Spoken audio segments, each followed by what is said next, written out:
उपस्थित सभी भक्तजन माँ गायत्री का भाव भरा स्मरण करते हुए सद्बुद्धि की कामना करें और एक बार एक स्वर से गायत्री महामंत्र हमारे साथ साथ बोलें। ओम भूर्भुवः स्वः तत्सवितुर्वरेण्यं भर्गो देवस्य धीमहि धियो यो नः प्रचोदयात्।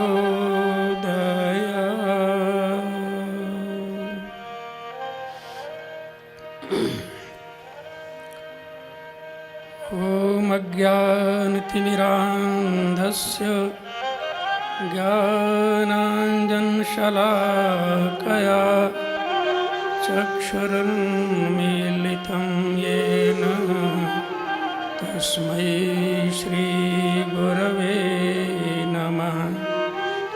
अखण्डमण्डलाकारं व्याप्तं येन चराचरं तत्पदं दर्शितं येन तस्मै श्रीगुरवे नमः। मातृवत् लालयित्री च पितृवत् मार्गदर्शिका नमोऽस्तु गुरुसत्तायै श्रद्धा प्रज्ञायुता चया श्रद्धा प्रज्ञायुता चया।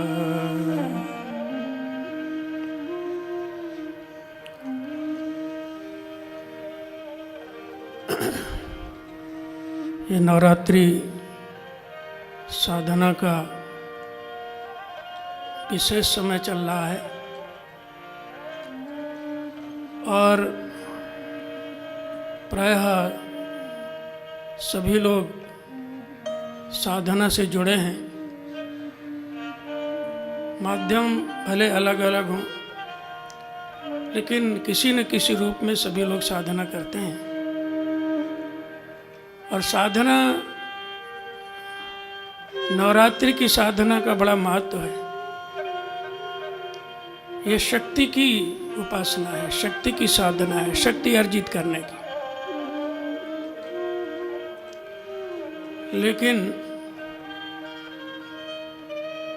केवल शक्ति हो और सद्बुद्धि नहीं हो, चिंतन श्रेष्ठ नहीं हो तो शक्ति भी विनाश का कारण बनती है। जो बड़े बड़े दुर्दांत और दानव हुए हैं, राक्षस कहे गए हैं, वो बहुत शक्ति संपन्न थे लेकिन उनकी बुद्धि विकृत थी। इसलिए उन्होंने अपनी शक्ति को सृजन में न लगाकर विध्वंस में लगा दिया,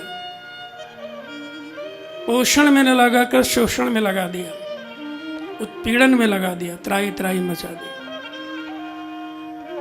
आज भी आप देखें तो शक्ति की कमी नहीं है। असुरों से भी कहीं ज्यादा शक्ति आज के मनुष्य ने अर्जित कर ली है।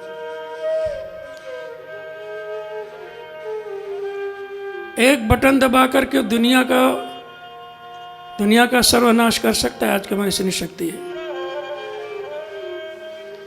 इसलिए आज की आवश्यकता है कि शक्ति के साथ में हम सद्ज्ञान की भी साधना करें।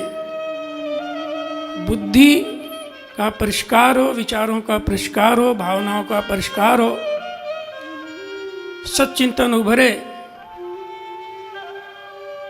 इसीलिए युग निर्माण योजना के प्रवर्तक, हम सबके संरक्षक, मार्गदर्शक परम पूज्य गुरुदेव ने प्रज्ञा पुराण की रचना की। साधना से शक्ति को अर्जित करके प्रज्ञा का जागरण हो,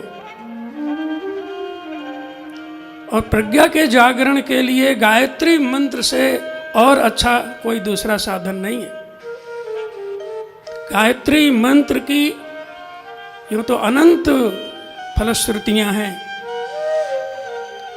लेकिन सबसे ज़्यादा महत्वपूर्ण बात है गायत्री मंत्र में कि बुद्धि जनित विकारों को नष्ट कर देता। इसमें एक शब्द है गायत्री मंत्र में, भर्ग। भर्ग माने वह प्रखर तेज जो जलाकर भस्म कर दे, जैसे अग्नि कूड़े करकट को जला देती, धातुओं को शुद्ध कर देती। इसी तरह गायत्री मंत्र की साधना से बुद्धि जनित विकार भस्म हो जाते हैं, भाव जनित विकार भस्म हो जाते हैं और उत्कृष्ट चिंतन उभरता है। उसी का नाम है प्रज्ञा। परिष्कृत बुद्धि का नाम ही है प्रज्ञा। विवेकशीलता का नाम है प्रज्ञा। दूरदर्शिता का नाम प्रज्ञा। और आज इसी की कमी है। पूज्य गुरुदेव ने एक पुस्तक लिखी है, समझदारों की ना समझी। माने आज के तथा कथित समझदार कहे जाने वाले कितने न समझ हैं कि खुद ही दुनिया को बर्बाद कर रहे हैं। पूज्य गुरुदेव ने एक बार कहा, कभी एक कालिदास था जो महामूर्ख माना गया था। क्यों? क्योंकि जिस पेड़ की जिस डाल पर बैठा था उसी को काट रहा था। उसे यह भी होश नहीं कि डाल कटेगी तो हम कहां रहेंगे, हमारा क्या होगा। तो एक कालिदास था। आज तो कालिदासों की भीड़ है। जिस पर हम निर्भर हैं, जिस पर हम आश्रित हैं, जिस पर हमारा जीवन टिका है, हवा, पानी, खाद्यान्न, ये धरती, ये आसमान, ये वातावरण, सबको काट रहे, सबको प्रदूषित कर रहे। ऐसी बर्बादी करने पर जुटे हैं आज के तथाकथित समझदार कहे जाने वाले व्यक्ति की आगे कोई बचता ही नहीं कुछ। विनाशकारी हथियारों की होड़, आतंकवाद, निरपराध लोगों का शोषण, उत्पीड़न, खून खराबा, असाधुषी का दुष्परिणाम है कि प्रकृति क्रुद्ध है। और आज ऐसी महामारी दुनिया में आ गई जिसकी कल्पना नहीं की होगी मनुष्य ने, कोरोना संकट। बड़े बड़े समझदारों की अकल काम नहीं कर रही, समाधान कहां से निकालें। त्राही त्राही मची है देश में भी और विश्व में भी। ये दुर्बुद्धि जनित विकारों का ही दुष्प्रभाव है। इसलिए एक और गायत्री मंत्र का जप,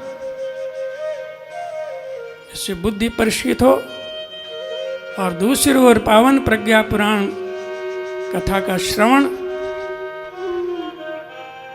जिससे वो ज्ञान प्राप्त हो कि हमारी शक्ति, हमारे साधन, हमारा समय, हमारा श्रम सृजन में लगे, विकास में लगे, पोषण में लगे और मनुष्य में देवत्व पैदा करके धरती को स्वर्ग बनाने में लगे, जो परम पूज्य गुरुदेव का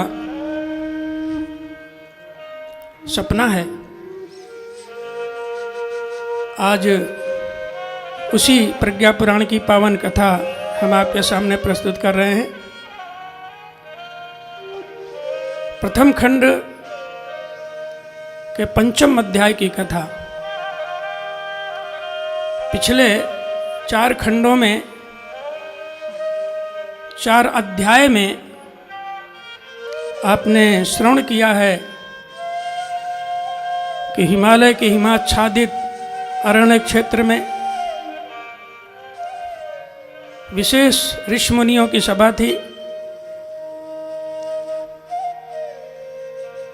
ऋषि प्रश्न उभारते थे और उनके परमाध्यक्ष ऋषि समाधान करते थे। आज सत्संग का चौथा दिन है। ब्रह्म विद्या सत्र में पहले की तरह पुनः ऋषिगण एकत्रित हैं। आज सूक्ष्म बुद्धि के धनी, तर्क के प्रवीण, उद्दालक ऋषि अग्रिम पंक्ति में विराजमान हैं। उस सभा के अध्यक्ष महर्षि पिप्पलादि ऋषि हैं। उद्दालक ऋषि के मन में एक जिज्ञासा जागृत होती है। आज की कथा का शुभारंभ हम वहीं से कर रहे हैं। महर्षि उद्दालक कहते हैं, समयोपयोगेयः प्रोक्तो महाभागत्र कर्मणा प्रत्येको संदेहः सर्वेषाम् उदिदेति यत् समयक्षेप वल्लभ प्राप्तिस्तु तत्व समन्वयत् किं भविष्य दैवांतरे त्रेताड़मिणी प्रोन्नतेः। महर्षि उद्दालक ने जिज्ञासा प्रकट की, हे महाभाग, समय का सदुपयोग कर्म के माध्यम से होने की विवेचना में एक संदेह उठता है कि उस समन्वय से मात्र समयक्षेप जितना ही लाभ मिलकर तो नहीं रह जाएगा, उतने भर से आत्मिक प्रगति के लिए आवश्यक आत्मविस्तार का प्रयोजन कैसे सधेगा। हे महाभाग, कर्म तो नियति का मर्यादा बंधन मात्र है। प्रथम 3 सत्रों की विषय विवेचना सुनकर सभी जिज्ञासु ऋषि मंडली का समाधान पूरी तरह नहीं हुआ। कर्मयोग और जीवन साधना, आत्मतत्व और दैवी अनुदान जैसे प्रसंगों को उन्होंने सुना, आत्मसात किया, पर यह दुविधा उद्दालक ऋषि के मन में यथावत बनी रही कि जीव की आत्मविस्तार की चरम इच्छा का लक्ष्य इससे किस प्रकार सधेगा। कर्म तो विधि की व्यवस्था अनुसार जीव करते ही रहते हैं। हर प्राणी अपने संचित संस्कारों के आधार पर करता है, पशु पक्षी भी करते हैं, और मनुष्य देखें तो मनुष्य भी करता है। अपनी स्थिति, योग्यता, प्रतिभा, संसाधन आदि के आधार पर और पूर्व जन्मों के संस्कारों के आधार पर कुछ न कुछ करता ही रहता है। पर इससे उस लक्ष्य की सिद्धि कहाँ हुई जिसे आध्यात्मिक प्रगति का अनिवार्य क्रम माना जाता है। क्योंकि मनुष्य के जीवन का जो चरम लक्ष्य है वो केवल जीवन यापन नहीं है। जीवन यापन तो अन्य प्राणी भी करते हैं। जैसे भी हो अपना पेट भर लेते हैं, भोजन तलाश लेते हैं, वंश वृद्धि भी कर लेते हैं, और अपने आवास की व्यवस्था भी वो कर ही लेते हैं। जीवन यापन चलता है, एक दिन खत्म हो जाते हैं, मर जाते हैं। लेकिन मनुष्य के जीवन का इतना ही लक्ष्य नहीं है। अगर मनुष्य भी केवल इतना ही करे तो फिर मनुष्य और पशु में अंतर कहाँ होता है। शास्त्रकार कहता है कि आहार निद्रा भय मैथुनंच सामान्य में तत् पशु भी नराणाम धर्मो ही तेषाम अधिका विशेषः धर्मेण हीना पशु भी समाना। आहार, निद्रा, भय और मैथुन, भोजन करना, वंश बढ़ाना, डरना और सोना, ये तो जानवर भी करते हैं, और मनुष्य भी अगर इतना ही कर रहा है तो उसमें अंतर कहाँ है। लेकिन एक अंतर कहा गया, धर्मो ही तेषाम अधिका विशेष। धर्म एक शब्द जुड़ा है मनुष्य के साथ। धर्म माने कोई पूजा पाठ नहीं, वो एक अंग है धर्म का। धर्म का असली स्वरूप, धर्म की पराकाष्ठा, धर्म की चरम स्थिति परमात्मा की प्राप्ति में है, जो जीवन का चरम लक्ष्य मोक्ष। साधन धाम मोक्ष कर द्वारा, ये कहा गया है। ये मनुष्य का शरीर साधन का भंडार, मुक्ति का दरवाजा है। इसलिए इसके जीवन का परम लक्ष्य है मोक्ष।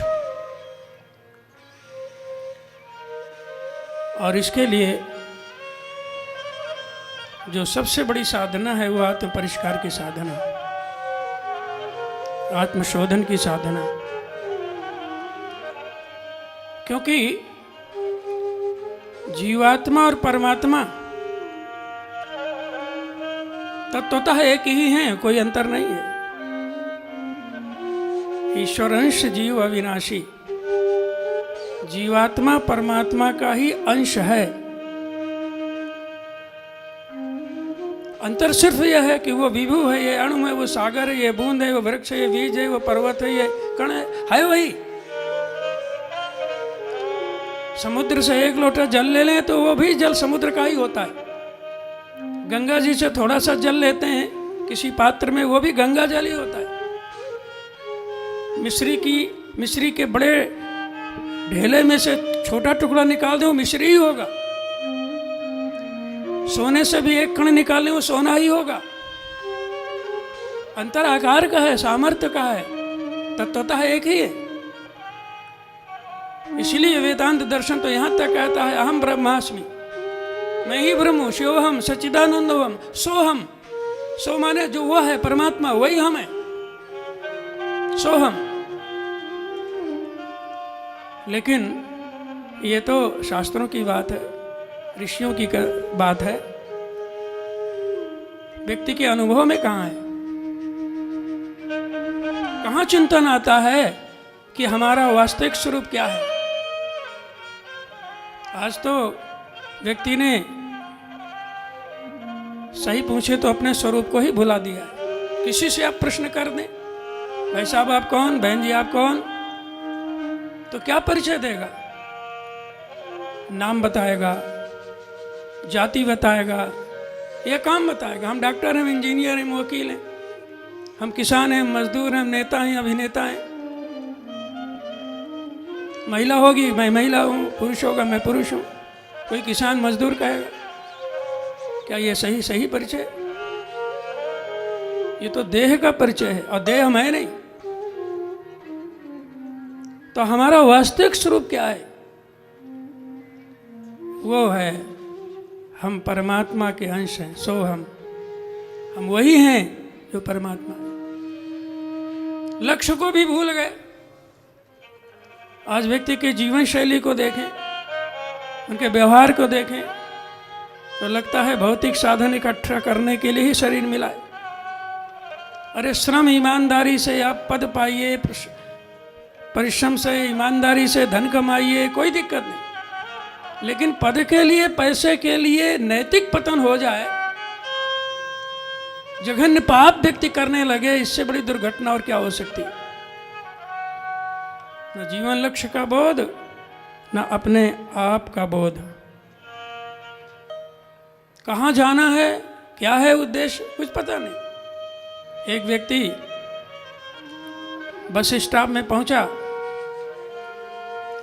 उसे कहीं जाना था।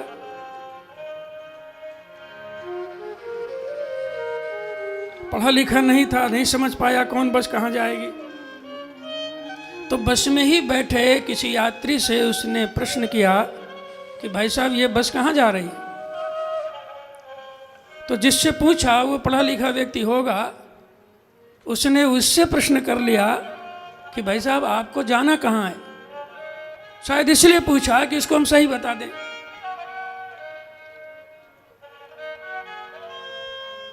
तो यह पूछने वाले व्यक्ति कि ये बस कहाँ जाएगी, उसने उसको उत्तर दिया ये हमें नहीं मालूम। वो चौंक गया, आपको नहीं पता कि आपको कहाँ जाना है? बोले हाँ। तो बोले फिर किसी बस में बैठ जाइए, हर बस कहीं ना कहीं जाएगी। हो सकता है हमें उसकी बात पर हंसी आए, लेकिन सत्य यह है मित्रों, चिंतन करें, मनन करें क्षण के लिए, तो शायद ये सत्य प्रतीत होगा कि आज हर व्यक्ति की यही दशा है। उसे कहाँ जाना है, चल रहा है, लेकिन यही पता कहाँ जाना है।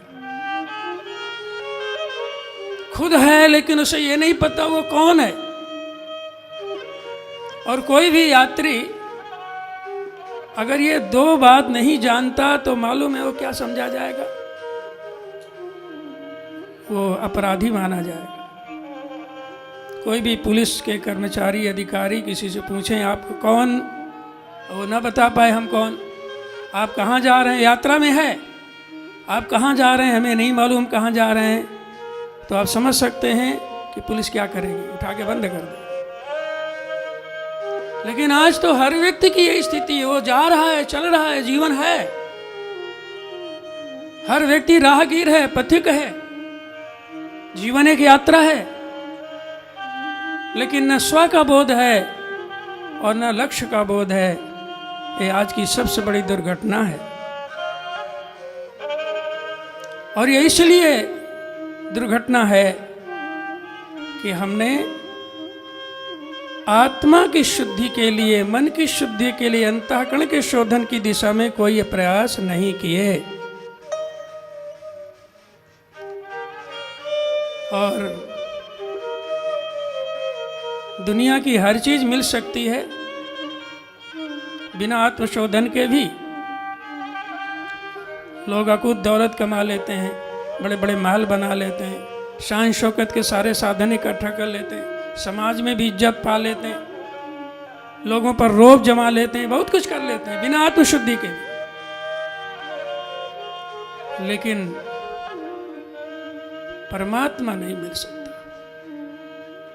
भगवान नहीं मिल सकता, क्योंकि वो तो एक ही चीज देखता है, इसके अंतःकरण की स्थिति क्या है। जीवात्मा और परमात्मा में एक ही अंतर है। वो विकार मुक्त है और हम विकार युक्त हैं। वो निर्विकार है, हम सविकार हैं। इसलिए परमात्मा को पाने के लिए हमें भी विकार मुक्त होना पड़ेगा। और विकार है तो वो कितना ही घनिष्ठ हो। रामचरितमानस में आपने सती प्रसंग सुना होगा। त्रेतायुग की घटना है, जिस दिन सीता हरण हुआ था। भगवान श्री राम सीता की खोज में परेशान थे, रो रहे थे, विलख रहे थे। और उसी क्षण, उसी समय संयोग से भगवान शिव और उनकी जीवन संगिनी माता सती का आगमन निकलना हुआ। शिव जी ने प्रणाम किया, माता सती को भ्रम हो गया, विवाद हुआ। सती जी को बहुत समझाया, शिव जी ने नहीं मानी। ये विकार का ही दुष्प्रभाव है। शिव जी ने कहा जाओ परीक्षा ले लो। परीक्षा भी लेने गई, वहां भी असफल हो गई। सारा रहस्य खुल गया। भगवान राम तो ब्रह्म थे। बड़ा लंबा प्रसंग है, यहाँ विस्तार नहीं करेंगे। लौट करके गई। शिव जी वृक्ष के नीचे शांत चित्त बैठे। गोस्वामी जी ने लिखा है, गई समीप महेश तब हंसी पूछी कुशलात, लीन परीक्षा कवन विधि, सत्य कहो सब बात। देखिए शंकर जी के विषय में कहा था भोले हैं, बहुत भोले हैं, सच में भोले, कि उनकी पत्नी ने उनसे बहस किया, विवाद किया, उनकी बात नहीं मानी, परीक्षा लेने चली गई, गलत ढंग से परीक्षा लिया, इतना सब हो गया, फिर भी वो क्रुद्ध नहीं है, वो शांत हैं। जब सती जी पहुंची तो हंसी पूछी कुशलात, मुस्करा कर प्रेम से पूछा, देवी कहो क्या हाल है, क्या अनुभव किया, क्या समझा, क्या कैसे परीक्षा लिया। लेकिन एक बात अवश्य कह दी कि सत्य कहो सब बात, सच कहना, झूठ मत बोलना। क्योंकि भगवान को झूठ से बहुत, क्या कहें, झूठ उन्हें बिल्कुल पसंद नहीं है। झूठ बोलना ही गलत है। इसलिए कहा धर्म तो दूसर सत्य समाना। मनुष्य के जीवन का सबसे बड़ा धर्म है सत्य का पालन, असत्य का परित्याग। और सती जी ने झूठ बोल दिया। कछु न परीक्षा। कितना बड़ा झूठ बोल रही है, देखिए जरा। शिव जी से कह रही हैं, जो अंतर्यामी है, घटघटवासी हैं, सर्वज्ञ हैं, सर्वसामर्थ्यवान हैं, सारे जगत का प्राणी मात्र का कल्याण करने वाले ऐसे अवधरदानी भगवान शंकर की अर्धांगिनी होकर के उन्हीं से झूठ, और इतना बड़ा झूठ। कछु न परीक्षा लीन गोसाई, कीन प्रणाम तुम्हारी नाम। कोई परीक्षा ही नहीं लिया, हमने आपकी तरह प्रणाम किया, और उसका दुष्परिणाम कि वहीं से सती का परित्याग कर दिया। क्योंकि भगवान को झूठ, चालाकी, छल कपट अच्छा नहीं लगता। निर्मल मन जन सो मोहि पावा, मोहि कपट छल छिद्र न भावा। भगवान स्वयं कहते हैं हमें वही पा सकता है, हमारे समीप वही आ सकता है, हमारी कृपा उसी को मिलती है जो निर्मल है, विकार मुक्त है।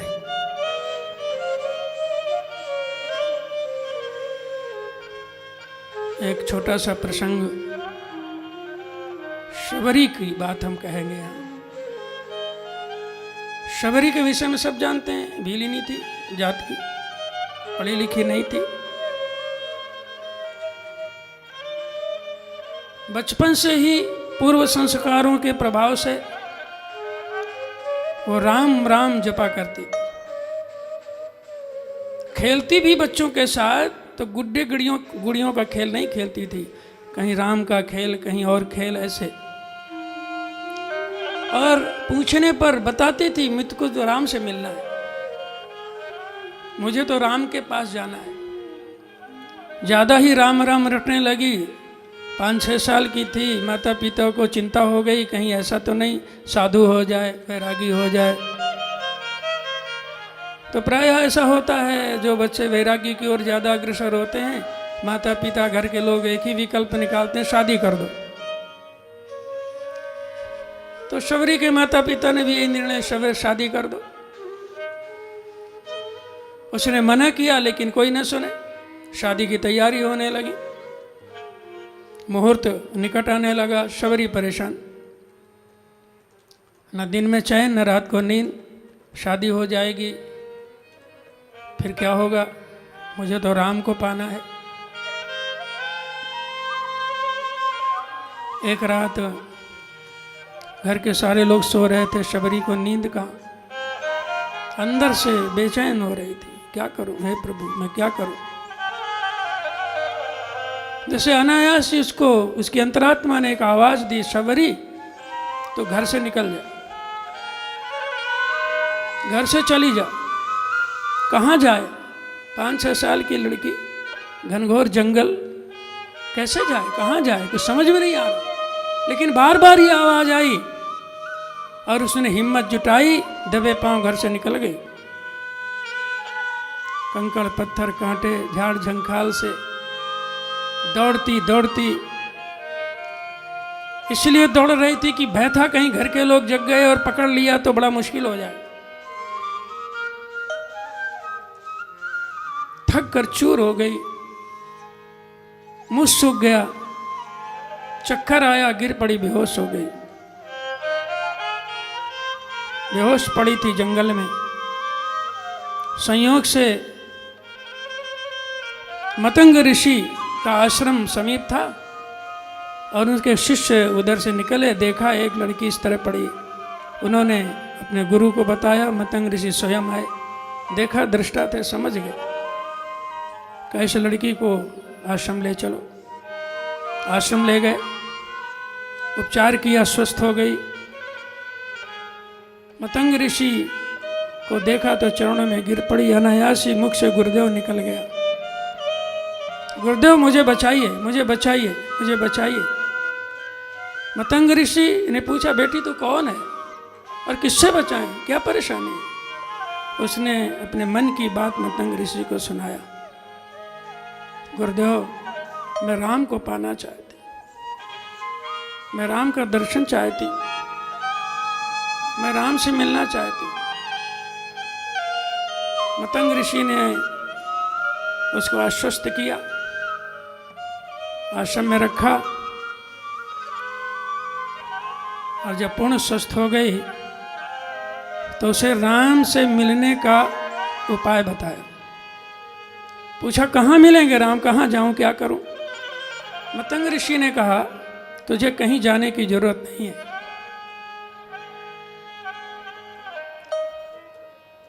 तुझे मैं एक काम सौंपता हूं, वो काम किया कर। कौन सा काम? कहा झाड़ू लगाया कर। झाड़ू लगाया करो यहीं? हाँ। तो राम मिल जाएंगे? हाँ राम मिल जाएंगे। तुझे राम के लिए जाने की जरूरत नहीं, राम स्वयं यहां आएंगे, तो झाड़ू लगाया कर। उसने पूछा कब आएंगे? मतंग ऋषि ने कहा ये मैं नहीं बता सकता, ये मैं नहीं बता सकता कब आएंगे, लेकिन आएंगे निश्चित, ये विश्वास कर। मित्रों, यहाँ एक बात समझने की है। शबरी की कथा तो बहुत लोग कहते हैं, आपने सुना होगा, लेकिन यहाँ हम जो कहना चाहते हैं, पूज्य गुरुदेव का चिंतन है यहाँ कि इस झाड़ू की बात नहीं है जिससे गली का कूड़ा साफ करते हैं। एक को दूसरी झाड़ू दिया था उसको। और मैं आपको बताऊं कि दुनिया का हर गुरु अपने शिष्य को झाड़ू ही पकड़ाता है और एक ही निर्देश करता है कि झाड़ू लगा। वो झाड़ू क्या है? वो है गुरु मंत्र। गुरु मंत्र देता है और कहता है इस मंत्र का जप करो। गुरु के द्वारा दिया गया गुरु मंत्र ही झाड़ू है और जप ही मित्रों झाड़ू लगाने की क्रिया है। और जैसे झाड़ू से कूड़ा साफ होता है, ऐसे गुरु मंत्र के जप करने से अंतःकरण के विकार नष्ट होते हैं, हृदय पवित्र बन जाता है, और जिस क्षण हृदय शुद्ध हो जाता है, विकार मुक्त हो जाता है, उसी क्षण इस अंतःकरण रूपी हृदय में ही राम का प्राकट्य हो जाता है। आत्म परिष्कार की साधना।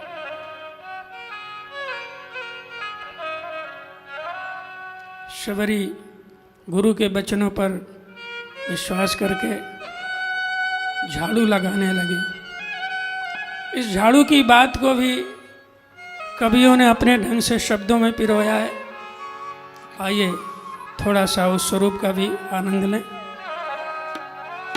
भिलनी सवारे रास्ता आएंगे राम जी, भिलनी सवारे रास्ता आएंगे राम जी, भिलनी सवारे रास्ता आएंगे राम जी, भिलनी सवारे रास्ता आएंगे राम जी। मेरा भी धन्य जीवन बनाएंगे राम जी, मेरा भी धन्य जीवन बनाएंगे राम जी, भिलनी सवारी रास्ता आएंगे राम जी, भिलनी सवारी रास्ता आएंगे राम जी।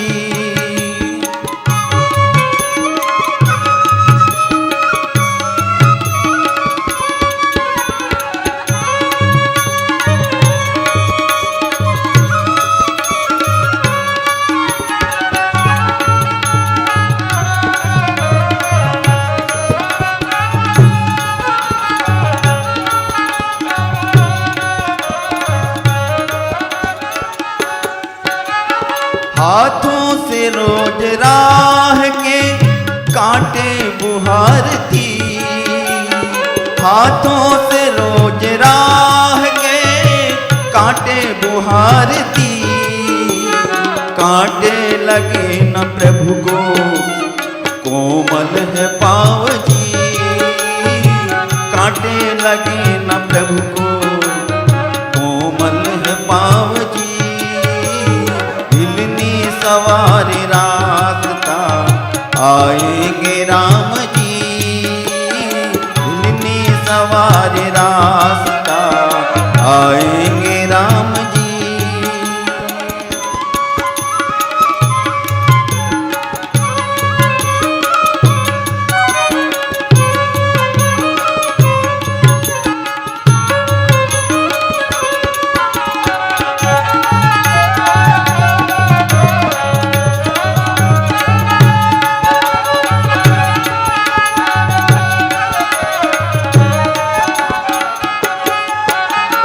गलियों में रोज बैर ही चुन चुन के ला रही।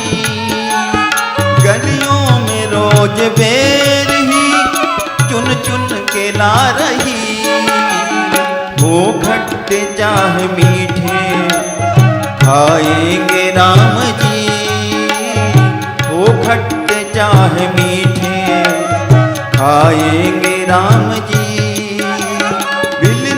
सवार रास्ता आएंगे राम जी। बिलनी सवार रास्ता आएंगे राम जी। मेरा भी धन्य जीवन बनाएंगे राम जी। बिलनी सवार रास्ता आएंगे राम जी। बिलनी सवार रास्ता आएंगे राम जी। आएंगे राम जी। आएंगे राम जी। शबरी झाड़ू लगा रहे, अर्थात वो साधना कर रहे जिससे आत्म परिष्कार का उद्देश्य पूरा हो। इसीलिए मतंग ऋषि ये नहीं बता सके कि कब आएंगे राम, क्योंकि अंतःकरण तो बिलिनी को साफ करना था। शोधन का कार्य अपना है, गुरु बताता है रास्ता से। तो जिस क्षण अंतःकरण का शोधन होगा, विकार मुक्त होंगे, उसी क्षण भगवान का आगमन होगा। और भगवान आए, आप सब कथा जानते हैं। ऐसे भी प्रचलित कथाएं हैं। लोग कहते हैं कि जूठे बेर खिलाए। यद्यपि रामचरितमानस में, वाल्मीकि रामायण में कहीं ऐसा प्रसंग नहीं है कि जूठे बेर खिलाए। लेकिन विद्वानों का मनन है, चिंतन है। कुछ लोग ऐसा भी कहते हैं कि एक विशेष फल होता था बिलिनी के आश्रम के आसपास, मतंग ऋषि के आश्रम के आसपास, जो देखने में बेर जैसा दिखता था, लेकिन बेर नहीं था, वो कुछ और था। देखने में बेर जैसा लगता, तो लोगों ने उसका नाम रख दिया झूठे बेर। माने बेर दिखता है नहीं, माने झूठा है कुछ और, झूठे बेर। शायद वही बेर जैसे दिखने वाले फल शबरी भगवान श्री राम के लिए लाई हो। अब वो उच्चारण में झूठे का झूठे हो गया कि झूठे बेर खिलाए। असत्य क्या है ये तो शबरी जाने, भगवान राम जाने, कथाएं हैं। लेकिन ऐसा भी लोगों का चिंतन है कि वो झूठे करके नहीं खिलाया था, बल्कि वो बेर जैसा दिखने वाला कोई फल था। खैर, अपने को इस विवाद में नहीं पड़ना। मूल बात यह है कि आत्म परिष्कार की साधना पर ही परमात्मा की कृपा होती है। गुरुदेव ने लिखा है, आत्मचिंतन और आत्मशोधन की साधना ही आत्मा को परमात्मा का पद प्रदान करती है। ये सब जानते हैं आप, हमारे जितने परिजन हैं। इस पर मनन करें, चिंतन करें, विचार करें और उस दिशा में कुछ प्रयास करें। दो शब्द हैं, आत्मचिंतन माने हम आत्मा के परिष्कार, आत्मा के शोधन, आत्म विकास के संदर्भ में भी सोचें। आज के आदमी की स्थिति देखिए, छोटा हो, बड़ा हो, गरीब हो, धनवान हो, शिक्षित हो, अशिक्षित, गांव का हो, शहर का कोई हो, आत्मा के बारे में कब सोचता है? देखिए, सुबह से शाम 24 घंटे केवल दुनिया दुनिया दुनिया, उसी पर चिंतन। आत्मा के बारे में तो कभी विचार पैदा ही नहीं होता, जीवन बेकार जा रहा है। तो आत्मचिंतन थोड़ा समय ही सही, लेकिन आत्मचिंतन के लिए निकालें। कभी शांत एकांत में बैठ करके, नेत्र बंद करके अपने स्वरूप के अनुभव करें और ये सोचें कि हमारा आत्मशोधन कैसे हो, आत्म विकास कैसे हो, आत्मिक प्रगति कैसे हो। भौतिक प्रगति बहुत कर लिया, लेकिन एक बात ध्यान रखना, ये भौतिक प्रगति काम नहीं आती, एक सीमा है इसकी। जो हम आत्म परिष्कार करते हैं, जो आध्यात्मिक उन्नति कर लेते हैं, वही हमारी असली कमाई है। अन्यथा मृतम शरीरम उत्सृज्य काष्ठ लोष्ठ समम छितौ विमुखा बांधवा यान्ति धर्म तम अनुगच्छति। मृत्यु के पश्चात इष्ट मित्र बंधु बांधव श्मशान घाट तक पहुंचा देते, देह को पंच तत्वों विलीन करके निराशों को वापस लौटाते हैं। न कोई व्यक्ति साथ जाता है, न कोई वस्तु साथ जाती है। अगर साथ जाती है तो एक चीज़ है, धर्मः तम अनुगच्छति। जो हम आत्म परिष्कार कर लेते हैं, आत्मशोधन कर लेते हैं, आत्मिक प्रगति कर लेते हैं, वही असली पूंजी, वही साथ जाती है। तो तत्वतः हम और परमात्मा एक ही हैं, ब्रह्म और जीव एक ही हैं, लेकिन अंतर कहाँ है कि हमारे और उसके बीच में कुछ और आ जाता है। हम हैं, बैठे हैं, आप हैं। अगर एक पर्दा डाल दिया जाए तो ना आप हमको देख सकेंगे, ना हम आपको देख सकेंगे। कंक्रीट की दीवार खड़ी कर दी जाए तो आवाज भी नहीं आएगी इस पार की उस पार, जबकि हैं 5 फीट की दूरी पर। तो हम आप पास ही हैं, लेकिन देख क्यों नहीं पा रहे, सुन क्यों नहीं पा रहे? क्योंकि हमारे आपके बीच में कुछ और आ गया। बस यही स्थिति है जीवात्मा परमात्मा की। हम दोनों पास ही हैं, कोई अंतर नहीं है, दूर नहीं है। वो हरि व्यापक सर्वत्र समाना, वो सर्वत्र समान रूप से व्याप्त है। इस चेतना सर्वत्र समान रूप से व्याप्त है। देश काल दिश विदिशो माही, कहाऊ सो कहाँ, जहां प्रभु नाही। कोई ऐसा क्षण नहीं, कोई ऐसा कण नहीं जहां ना हो। अरे वो बाहर भी है, भीतर भी, एको देवो सर्वोदेश गूढ़ा सर्वव्यापी सर्वभूतात्मा। और कबीर कहते हैं, ज्यों तिल माही तेल है, ज्यों चकमक में आग, तेरा साईं तुझ में जाग सके तो जाग। जैसे तिल में तेल, चकमक में आग, ऐसे तेरा भगवान तेरे भीतर। देख सकता है तो देख ले, लेकिन देख नहीं पाते। कस्तूरी कुंडली विषय मृग ढूंढे बन माही, ऐसे घटी घटी राम है दुनिया देखे नाही। जैसे कस्तूरी की नाभि में, हिरण की नाभि में कस्तूरी होती है, लेकिन वो जंगल में ढूंढता है, ऐसे ही हर हृदय में भगवान विराजमान है, लेकिन हम देख नहीं पाते। क्यों? क्योंकि हमारे उसके बीच में कुछ और है।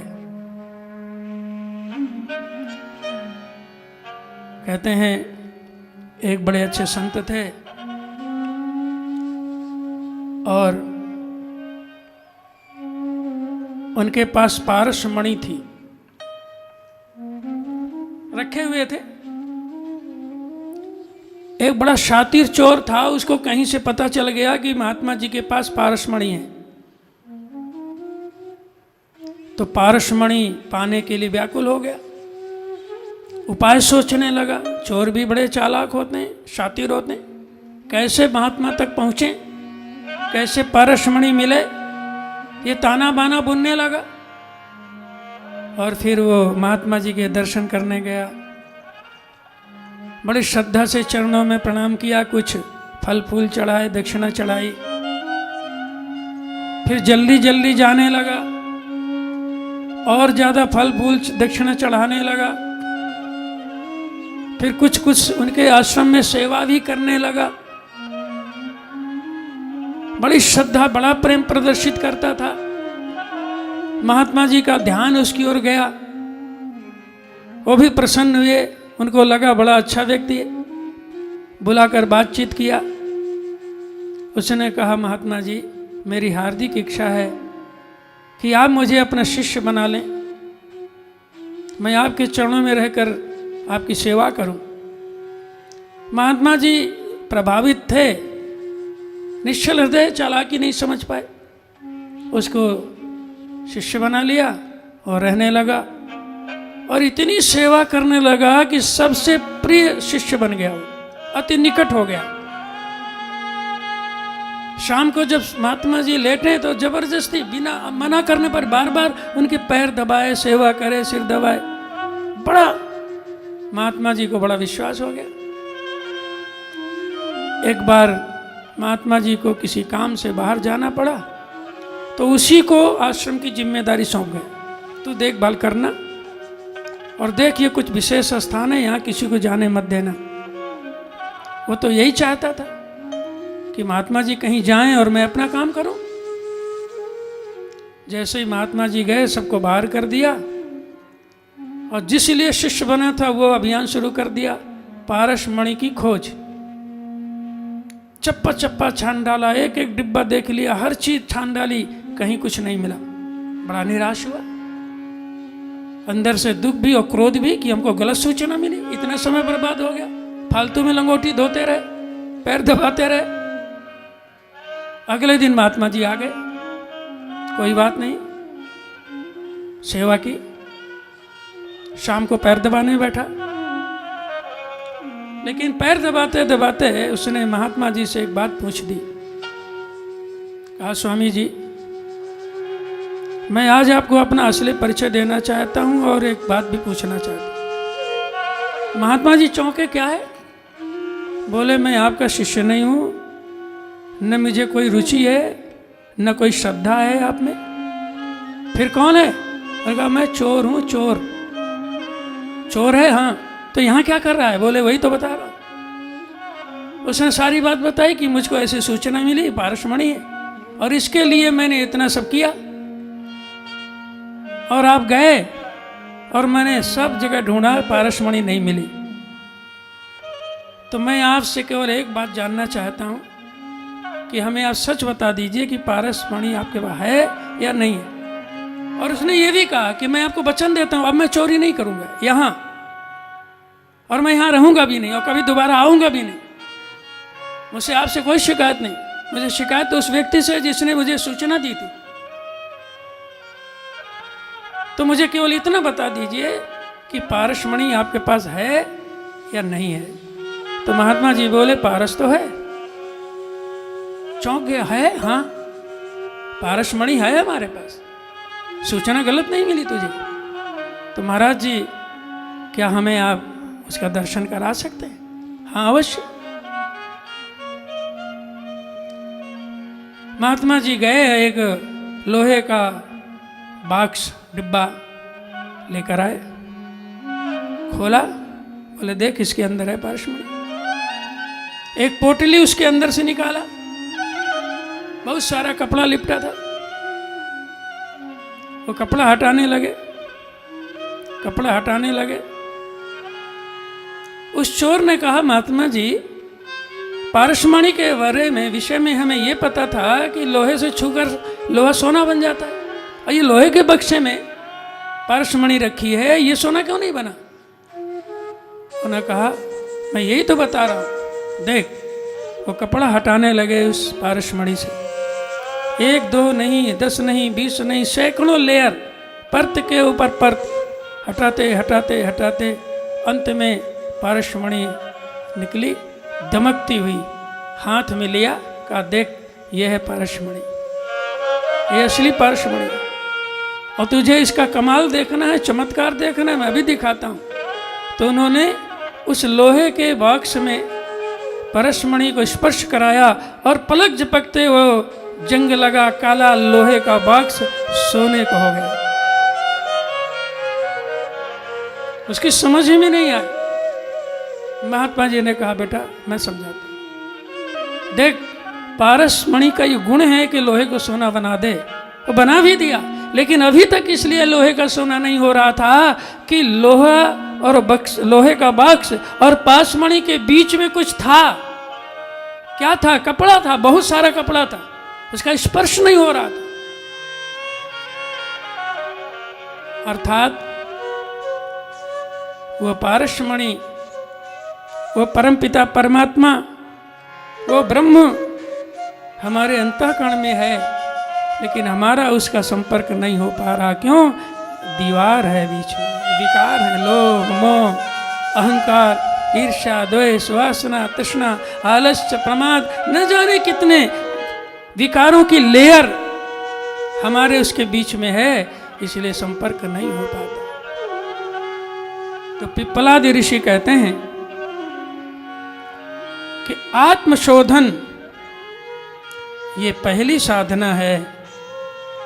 बिना आत्मशोधन के आत्मविकास नहीं हो सकता, और जब तक आत्मविकास नहीं होगा जीवन का कोई प्रयोजन पूरा नहीं हो सकता। पिप्पलादि ऋषि अपनी बात को आगे बढ़ाते हुए कहते हैं, अहम क्रमिक चर्चायाम तस्मिन्नेव प्रसंगके आसम चर्चितु कामस्तु साधुं तस्मृशं त्वया अधुना तत्प्रसंगे तु वक्तुमुत्साहेश मे वृद्धिं गतो भवितुभश्च श्राव्यमग्रे सतर्कतः। महाप्राज्ञ पिप्पलादि ऋषि चर्चा को आगे बढ़ाते हुए कहते हैं, आपने जो जिज्ञासा प्रकट की है उस विषय में हमें अधिक कहने का पहले से ही मन हो रहा था। मेरा उत्साह, आपके प्रश्न से मेरा उत्साह और अधिक बढ़ गया है। आगे की बात आप सभी ध्यानपूर्वक श्रवण करें।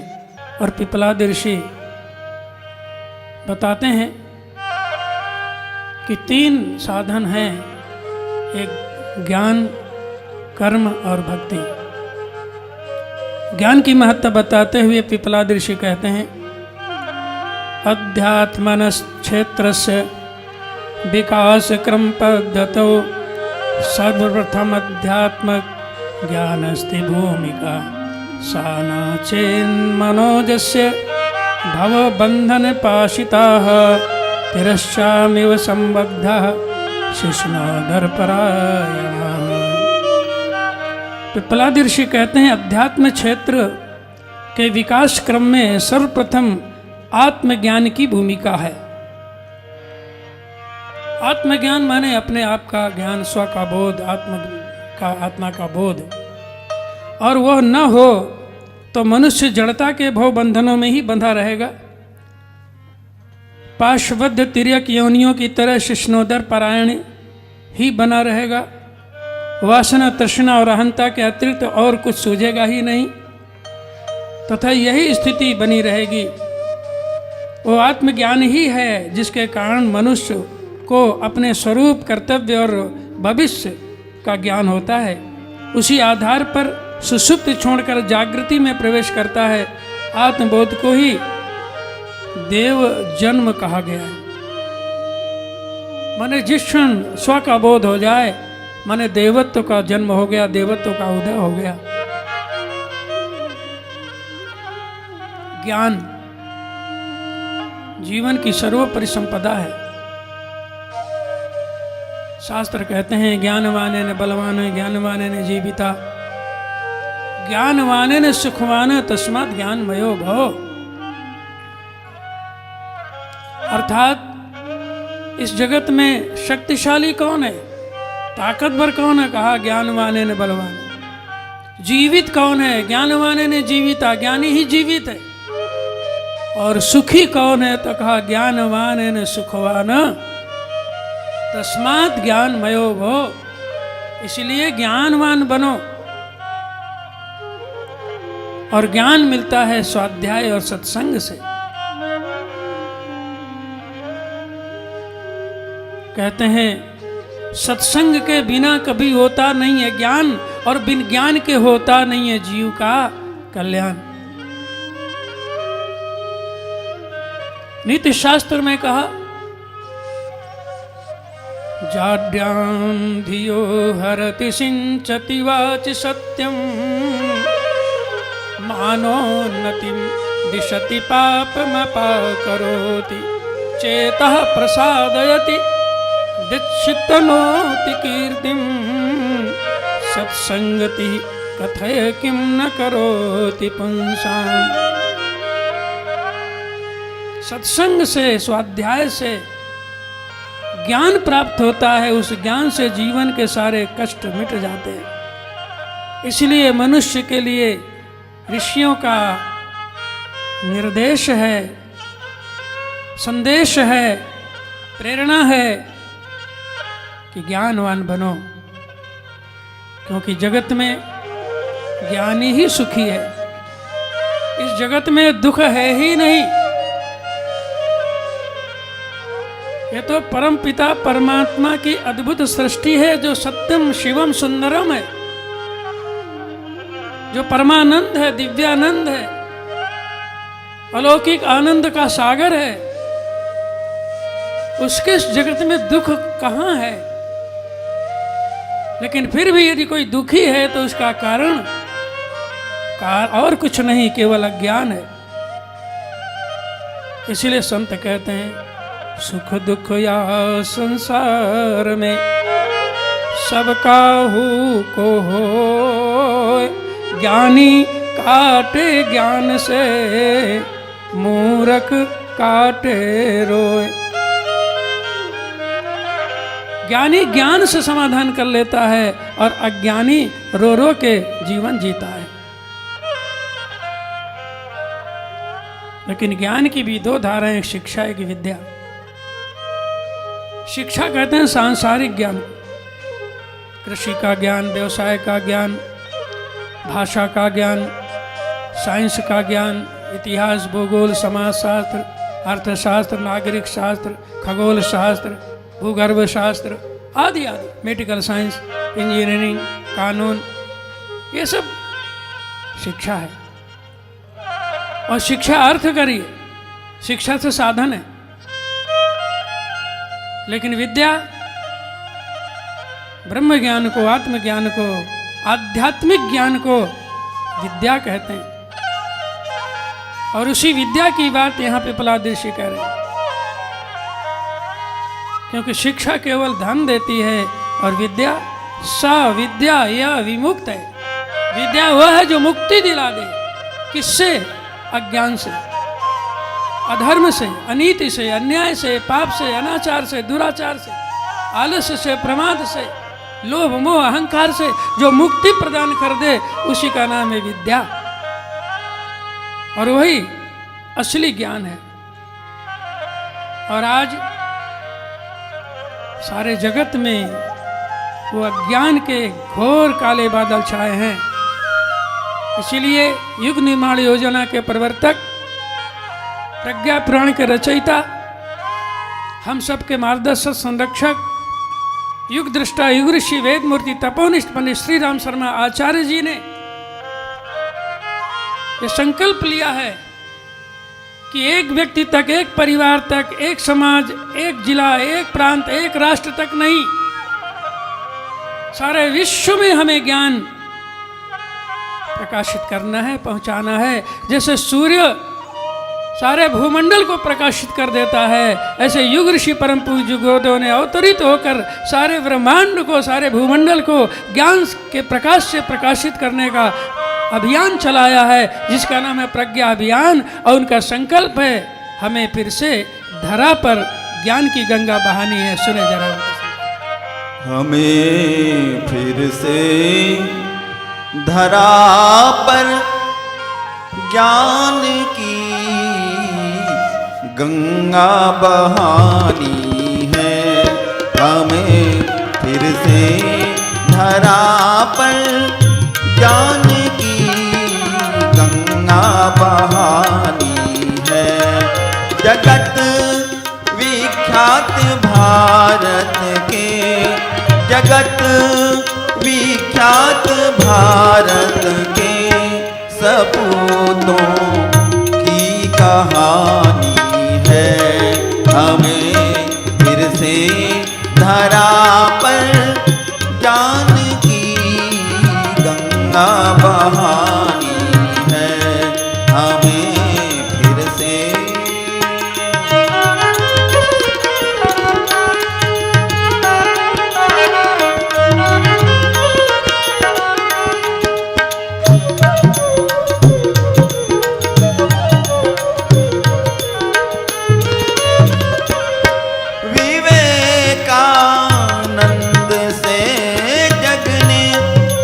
नवल आध्यात्म पाया था, विवेकानंद से जग ने नवल आध्यात्म पाया था।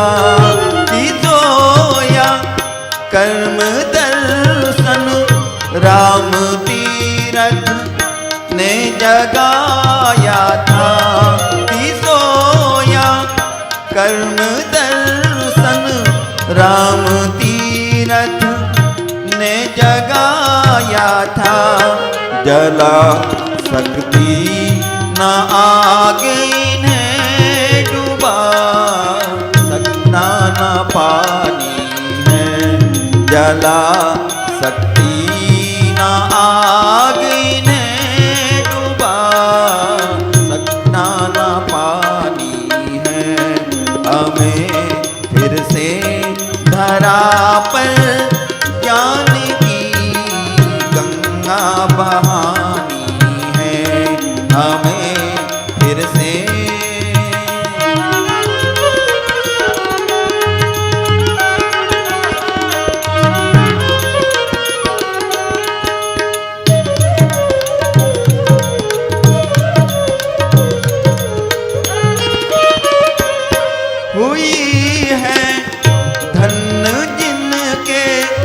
त्याग से स्वातंत्र बलि वेदी हुई है। धन्य जिनके त्याग से स्वातंत्र बलि वेदी। भगत सिंह और नेता जी की जिनके स्वर्ग गगन भेदी। भगत सिंह और नेता जी की जिनके स्वर्ग गगन भेदी। खुशी से प्राण देना ही शहीदों की निशानी है। खुशी से प्राण देना ही शहीदों की निशानी है। जगत विख्यात भारत के, जगत विख्यात भारत के सपूतों की कहानी है। हमें फिर से धरा पर ज्ञान की गंगा बहानी है। हमें फिर से धरा पर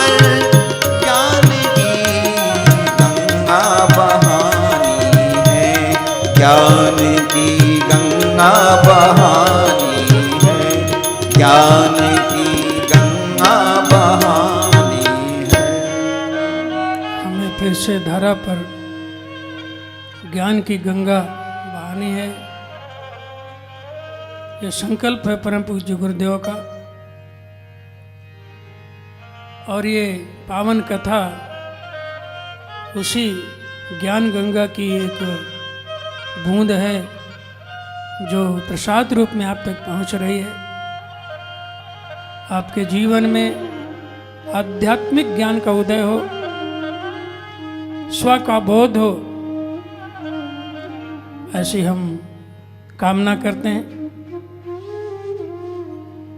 जिज्ञासु ऋषिगण पिप्पलादि ऋषि से जानना चाहते हैं कि ये ज्ञान मिलता कहाँ है, कैसे मिलता है, आत्मज्ञान को पाने का माध्यम साधन क्या है। और बड़ी सुंदर बात पिप्पलादि ऋषि यहाँ कहते हैं, आत्म प्रेरणा योति कृपया च गुरोरयं यो हि जीवन क्षेत्रस्य प्रथमा भूतिरुच्यते इमं ये प्राप्नुवन्द्यस्य यद्वारमनावृतं कुर्वन्ते ग्रेसरन्ध्येते मुख्यलक्ष्यदिशि ध्रुवम्। पिप्पलादि ऋषि कहते हैं ये आत्म प्रेरणा और आत्मबोध गुरु कृपा से ही मिलती है। इसे जीवन क्षेत्र की प्रथम विभूति कहा गया है। जो इसे पाते हैं उनके अभ्युदय का द्वार खुल जाता है और फिर वो चरम लक्ष्य की ओर अग्रसर होते हुए अपना और दूसरों का भी कल्याण करते हैं। एक भटका हुआ बालक मूल शंकर बालक था। उसे कहीं भ्रम हो गया और भ्रम का निवारण तो गुरु ही करता है। तो गुरुओं की खोज में चला, अनेकों जगह भटकते भटकते स्वामी विरजानंद के पास पहुंचा। स्वामी विरजानंद जी जन्म से ही दृष्टिहीन थे, लेकिन ज्ञान चक्षु थे, ब्रह्म ज्ञान था, आध्यात्मिक ज्ञान था, गुरु की श्रेणी में थे। यद्यपि उनका स्वभाव कुछ अलग था। बालक मूल शंकर को कई लोगों ने वहां जाने से मना किया, बड़े क्रोधी हैं, अपशब्द भी बोल देते हैं, भगाते हैं, ना सुने तो कुछ मार भी देते हैं, डराया। लेकिन बालक मूल शंकर ने कहा, मैं सब कष्ट सह करके, गाली खाकर, मार खाकर, अपमानित होकर के भी गुरु की शरण में जाऊंगा, क्योंकि गुरु से बड़ा इस जगत में और कोई नहीं होता। जिन्होंने गुरु को जाना, अनुभव किया, समझा, गुरु की महिमा को आत्मबोध किया, वो तो मुक्त कंठ से कहते हैं कि गुरु गोविंद दो खड़े काके लागो पाए, बलिहारी गुरु आपने गोविंद दियो बताए। अरे भगवान और गुरु एक साथ मिल जाए तो भगवान को नहीं, पहले गुरु को प्रणाम करो। क्यों? क्योंकि गुरु है तो भगवान है, भगवान है ये ज्ञान गुरु ही देता है। यदि इस जगत में गुरु नहीं होते तो शायद भगवान भी नहीं होता, क्योंकि कौन बताता कि भगवान कहाँ है और कैसा है और कैसे मिलेगा। भगवान तक पहुंचाने का कार्य तो गुरु का ही है। कहते गुरु ही वो दरवाजा है जिसके अंदर से भगवान तक पहुंच सकता है कोई। बड़ी महिमा है गुरु की। कहते हैं शिष्य दिए जो गुरु मिले तो भी सस्ता जाओ। इतना मूल्यवान है गुरु, इतना महत्वपूर्ण है गुरु कि यदि गुरु पाने के लिए गर्दन कटानी पड़े तो कटा दो, और फिर भी यदि गुरु मिल जाए तो समझो सस्ता सौदा हो गया। तो बालक मूल शंकर पहुंचा, दरवाजा बंद था, उसने दरवाजा खटखटाया। स्वामी विरजानंद जी ने अंदर से ये जानने के लिए कि कौन आया है आवाज लगाया, कौन? तो बालक मूल शंकर ने उत्तर दिया, यही तो जानने आया हूं। यही तो जानना चाहता हूं, मैं हूं कौन, मेरा असली स्वरूप क्या है, मेरे जीवन का लक्ष्य क्या है। वो ज्ञान कहां से मिले जो हमारे जीवन का कल्याण हो सके। इसलिए आपके चरणों में मैं आया हूं। और जैसे ही विरजानंद ने सुना कि कोई बालक कह रहा है, यही तो जानने आया हूं, मूल शंकर से ज्यादा जिज्ञासु वो हो गए। बुलवाया, बुलाओ भाई, कौन बालक आया, गले से लगा लिया और अपने जीवन भर का तप पूर्ण ज्ञान उस बालक को दे दिया और भटके हुए बालक को क्या बना दिया, आर्य समाज के संस्थापक, वेदों के उद्धारक, जन जन तक वैदिक ज्ञान का विस्तार करने का संकल्प लेने वाले, सारे विश्व में क्रांति कर देने का संकल्प लेने वाले, कृणमंतो जगत आरम ये उद्घोष करने वाले महर्षि दयानंद। यह है गुरु की कृपा। इसलिए बिना गुरु के ज्ञान नहीं होता। गोस्वामी तुलसीदास जी गुरु की महिमा बताते हुए कहते हैं कि गुरु विन भाव निधि तरई न कोई। इस संसार सागर से बिना गुरु कृपा से कोई भी मुक्त नहीं हो सकता। जो विरंची शंकर सम हो, ब्रह्मा और शिव जी के समान हो तो भी गुरु कृपा बिना कल्याण नहीं हो सकता। तो गुरु की महिमा मित्रों अनंत है। इसलिए संत गाते हैं, गुरु बिन कौन लगाए पार। गुरु बिन कौन लगावे पार, गुरु बिन कौन लगावे पार। गुरु के बिना तरी नहीं जाए, गुरु के बिना तरी नहीं जाए। भवसागर भवसागर की धार, गुरु बिन कौन लगावे पार, गुरु बिन कौन लगावे पार।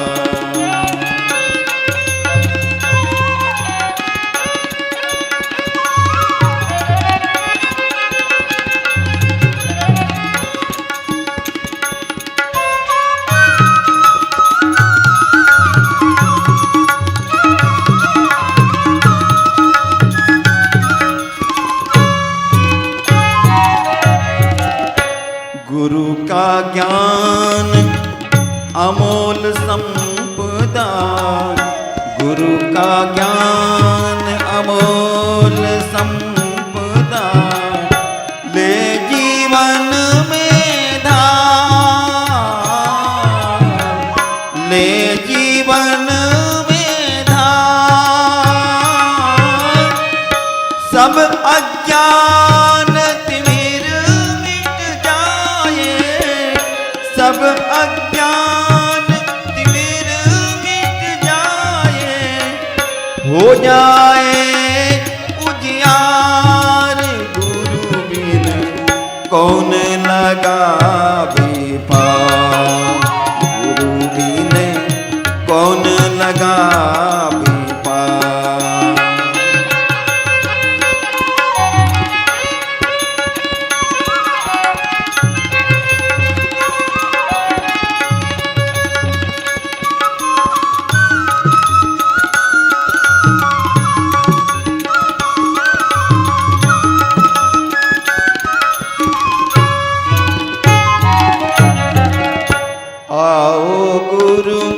चरणन में बैठे, आओ गुरु चरणन में बैठे। पी चरणामृत धार, पी चरणामृत धार।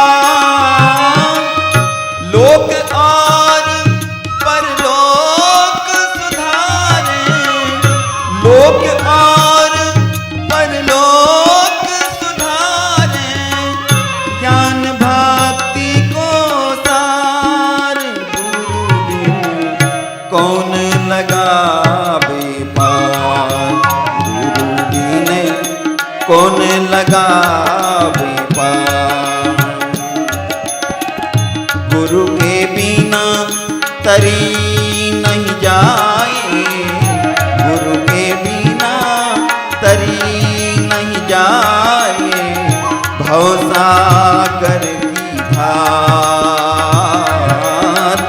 भवसागर की धार। गुरु बिन कौन लगावे पार, गुरु बिन कौन लगावे पार, गुरु बिन कौन लगावे पार। जीवन लक्ष्य को प्राप्त करने का प्रथम सोपान है ज्ञान, और वो ज्ञान गुरु की कृपा से ही प्राप्त होता है। इसलिए जीवन में गुरु का बड़ा महत्व है। ऐसे व्यक्ति बड़े सौभाग्यशाली हैं जो गुरु का वर्ण कर लेते हैं, गुरु दीक्षा ग्रहण कर लेते हैं, अपने जीवन की डोर गुरु के हाथों में सौंप देते हैं और गुरु के बताए रास्ते पर चलते हुए जीवन को सफल और सार्थक बना लेते हैं। क्योंकि जिस पर गुरु कृपा हो जाए फिर इसको और किसी की कृपा की जरूरत नहीं है।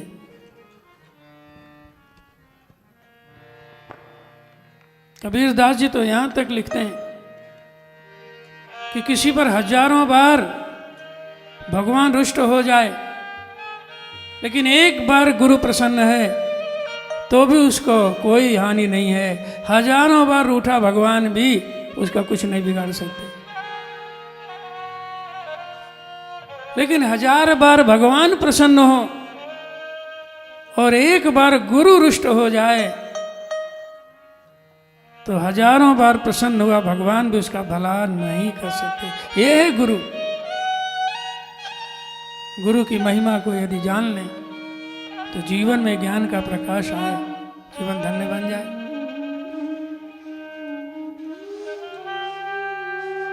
ऋषियों की जिज्ञासा का समाधान करते हुए पिपलाद ऋषि आगे कहते हैं, आत्म प्रगति सोपानम द्वितीयम कर्म चोप्यते, कर्मार्थात कर्मयोगायम कर्मयोगस्य शोधतः, मनुष्यता पक्षधार्थ कर्तव्यम व्यानीति मन्यताम, अथात्युत्तरदायित्वम परिपालनमेव च। पिपलाद ऋषि कहते हैं आत्मिक प्रगति का दूसरा सोपान है कर्म। कर्म अर्थात कर्मयोग, कर्मयोग अर्थात मानवता के पक्ष में कर्तव्य, उत्तरदायित्वों का परिपालन, कर्मनिष्ठा, संचित सुसंस्कारों के कारण उत्पन्न होने वाली प्रवृत्तियों का लोक कल्याण में नियोजित कर देना। मित्रों, ज्ञान की महिमा अपनी जगह है, लेकिन ज्ञान यदि सत्कर्म में परिवर्तित नहीं हो, ज्ञान का प्रभाव उत्कृष्ट जीवन बनाने में नहीं हो, तो ज्ञान भी बेकार होता। इसलिए कहते हैं ज्ञानम भारम क्रियाम बिना। वो कहानी आपने सुनी होगी, किसी संत ने पक्षियों को बहेलिया से बचाने के लिए कई पाठ रटा दिए। बहेलिया आएगा, जाल बिछाएगा, दाना डालेगा, हम नहीं फंसेंगे। खूब रटा दिया, पक्षी ने रट लिया और महात्मा जी निश्चिंत हो गए कि अब ये पक्षी बच जाएंगे, अब इनको बहेलिया नहीं पकड़ पाएगा, इनको नहीं मार पाएगा। लेकिन हुआ क्या? एक दिन बहेलिया आया, जाल बिछाया, दाने डाले और सारे पक्षी पेड़ों पर बैठे हुए, डालों पर बैठे हुए यही पाठ सुना रहे हैं, बहेलिया आएगा, जाल बिछाएगा, दाना डालेगा, हम नहीं फंसेंगे, और एक एक करके सब जाल में बैठ गए। और जाल में फंस गए। और घोर आश्चर्य तब हुआ जब जाल में फंसे, फिर भी यही कह रहे हैं बहेली आएगा, दाना डालेगा, जाल बिछाएगा, हम नहीं फंसेंगे। महात्मा जी सिर पीट के रह गए, मैंने क्या ज्ञान दिया। तो ऐसी दुर्घटना क्यों हुई? क्योंकि उस ज्ञान को अपने आचरण में नहीं उतार सके। इसलिए कहा ज्ञानम भारम क्रियाम बिना। बड़े बड़े दुर्दांत दानव भी बड़े ज्ञानी थे। आप जानते हैं रावण कितना बड़ा ज्ञानी था। कहते हैं वेदों का प्रथम भाष्यकार है रावण, शास्त्रों का, ज्योतिष का, आयुर्वेद का, अनेक और चीजों का प्रकांड पंडित था, भूत भविष्य का ज्ञाता था। लेकिन उस ज्ञान को आचरण में नहीं उतार सका। दुष्परिणाम आप सब जानते हैं। अगर भौतिक दृष्टि से भगवान श्री राम और रावण की तुलना करें तो मित्रों, भौतिक दृष्टि से रावण राम से भारी है, आयु में बड़ा है, ऋषिकुल है, ब्राह्मण है, बल इतना कि कौतुक में कैलाश पर्वत को उठा लिया, संपदा इतनी कि स्वर्णमयी लंका। और राम एक छोटे से राज्य के राजकुमार, वनवासी। लेकिन एक राक्षस कहलाया है, दूसरे भगवान बन गए। अंतर कहां हुआ? एक बिंदु पर अंतर है। विचार करें, रावण ने अपनी शक्ति और सामर्थ्य को दुनिया को बर्बाद करने में, लोगों को पीड़ा देने में त्राही त्राही लगाम मचा दी, उसमें नियोजित किया। और भगवान राम ने अपनी शक्ति और सामर्थ्य को रावण के अत्याचारों से संसार को मुक्त कराने में लगा दिया। बस एक संकल्प ने निश्चरहीन करो मही, कहा ही नहीं, करके दिखा दिया। राम को भगवान बना दिया और रावण को राक्षस। तो ज्ञान के साथ में कर्म की महत्ता का बड़ा महत्व है। इसलिए पिप्पलाद ऋषि कहते हैं कि ज्ञान अर्जित करें, लेकिन उस ज्ञान को सत्कर्म में नियोजित करें। ज्ञान पाकर के अहंकार न पालें, संकीर्ण स्वार्थपरता का भरा जीवन न जिए, अपनी प्रतिभा को केवल अपने लिए नियोजित न करें, बल्कि दूसरों का दुख, दर्द, कष्ट निवारण करने में लगाएं, लोगों की पीड़ा दूर करने में लगाएं, लोगों को सुख शांति प्रदान करने में लगाएं, ज्ञान का विस्तार करें। मित्रों, कर्म से ही व्यक्तित्व का निर्माण होता है। किसी आदमी की पहचान, किसी आदमी का मूल्यांकन उसके ज्ञान से नहीं किया जाता, उसे कर्म से किया जाता है। कर्म से ही व्यक्ति अच्छा है या बुरा है, सज्जन है या सज्जन है, सदाचारी है, दुराचारी है, ये मूल्यांकन कर्म से होता है, ज्ञान से नहीं होता। तो ज्ञान के साथ में कर्म की बड़ी महत्ता है। इसलिए पिप्पलाद ऋषि प्रेरणा देते हैं कि ज्ञान तो अर्जित करें, लेकिन अपने कर्म पर भी ध्यान दें। तन मन से श्रेष्ठ कर्म करें। सत्कर्म ही व्यक्ति को श्रेष्ठ बनाते हैं और दुष्कर्म व्यक्ति को पतन के गर्त में गिरा देते हैं। और व्यक्ति आता है, संसार में जीता है, अपने पुरुषार्थ से अर्जित करता है और एक दिन दुनिया छोड़ देता है। संसार में बचता क्या है, रह क्या जाता है? उसका मकान, उसकी दुकान, उसके खेत, उसका परिवार, उसका धन, उसका वैभव, उसका पराक्रम, उसकी पदवी। नहीं मित्रों, इसको कोई याद नहीं करता। ये सब भूल जाते हैं लोग थोड़े दिन बाद। अगर कुछ याद किया जाता है तो उसका कर्म याद किया जाता है। वो कितने अच्छे थे, वो कितने अच्छे थे, उन्होंने ये किया, उन्होंने ये किया, उन्होंने ये किया, उन्होंने ये किया। आज भगवान राम को इसीलिए तो याद किया जाए, उन्होंने युग परिवर्तन कर दिया। उन्होंने संसार को राक्षसों के आतंक से मुक्त कराया। भगवान कृष्ण को याद किया जाता है, भगवान बुद्ध को याद किया जाता है, भगवान महावीर को याद किया जाता है। जगत गुरु शंकराचार्य, महर्षि दयानंद, स्वामी विवेकानंद, स्वामी रामतीर्थ, श्री अरविंद, ये सब अपने कर्म के कारण पूजे जाते हैं, याद किए जाते हैं। समस्त ऋषि मुनि आज उनकी पूजा केवल कर्म के कारण होती है। और मित्रों, परम पूज्य गुरुदेव भी आज जगत वंद्य हैं, सारे विश्व में आदरणीय, सम्मानीय, पूजनीय है, तो अपने कर्म से। और मित्रों, आने वाले समय में हमारे विश्वास है कि जब तक सूरज और चांद रहेगा, जब तक धरती आसमान रहेगा, जब तक धरती पर गंगा, यमुना, सरस्वती, कावेरी, नर्मदा से नदियां प्राप्त होंगी, तब तक गुरु श्री परम पूज्य गुरुदेव का यश और उनकी कीर्ति सारे संसार में रहेगी। इसलिए हर व्यक्ति को एक प्रेरणा लेनी चाहिए कि उतना नहीं तो कुछ तो हम अच्छे काम करें। सारा संसार याद न करे तो हमारा प्रांत तो याद करे, प्रांत याद न कर सके तो जिला तो याद करे, जिला भी याद न कर सके तो हमारे संबंधी, कुटुंबी, पड़ोसी तो हमको याद करें। ऐसे कर्म करके दुनिया से जाइए कि लोग याद करें सत्कर्म के लिए, युग युग तक जग याद करे। तुम ऐसे कर्म करो, ये प्रेरणा देते हैं गुरुदेव एक गीत के माध्यम से। युग युग तक जग याद करे, तुम ऐसे कर्म करो, कर्म में ऐसे मर्म भरो। युग युग तक जग याद करे, तुम ऐसे कर्म करो, कर्म में ऐसे मर्म भरो।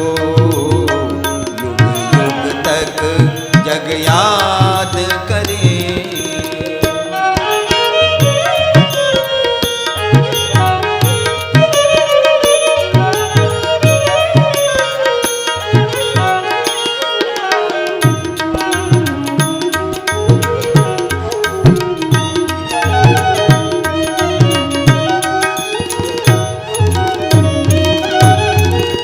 जहाँ कहीं हो तप वहाँ पर सावन बन बरसो। जहाँ कहीं हो तप वहाँ पर सावन बन बरसो। मरुथल मधुबन बने जहाँ पर दिन दो चार बसो। मरुथल मधुबन बने जहाँ पर दिन दो चार बसो। दिन दो चार बसो। जिससे मिले लो एक बार तुम, जिससे मिले लो एक बार तुम, कभी नहीं बिसरो कर्म में ऐसे मर्म भरो। युग युग तक जग याद करे, तुम ऐसे कर्म करो, कर्म में ऐसे मर्म भरो। युग युग तक जग याद करे, युग युग तक जग याद करे, युग युग तक जग याद करे। आत्म प्रगति के 3 सोपान ज्ञान, भक्ति और कर्म बताए गए। अगले चरण में हम भक्ति की बात थोड़ी करेंगे। पिप्पलाद ऋषि ऋषियों को संबोधित करते हुए कहते हैं, प्रेम दर्शान प्रति तुम तांतुनेव च उत्तमान वर्धयामन जनाश्यापि प्रोत्साहितुमंजसा सहजाया समुत्कंठा तत्र भक्तिर्मनोरमा सुषमा दृश्यन्ते दिव्या विशाला च महामुने। पिप्पलाद ऋषि कहते हैं आदर्शों के प्रति प्रेम पिछड़ों को उठाने और बढ़ाने की सहज कुंठा में भक्ति की झांकी मिलती है। भक्ति भगवान की, लेकिन भक्ति का प्रारूप क्या है? प्रायः लोग ये समझते हैं भगवान का नाम लेना, कीर्तन करना, मंत्र जप करना, भजन पूजन करना, कुछ प्रसाद चढ़ाना, यही भक्ति है। ये भक्ति है, ये भक्ति का साधन है। लेकिन वास्तविक भक्ति क्या है? वास्तविक भक्ति है गिरोहुओं को उठाना,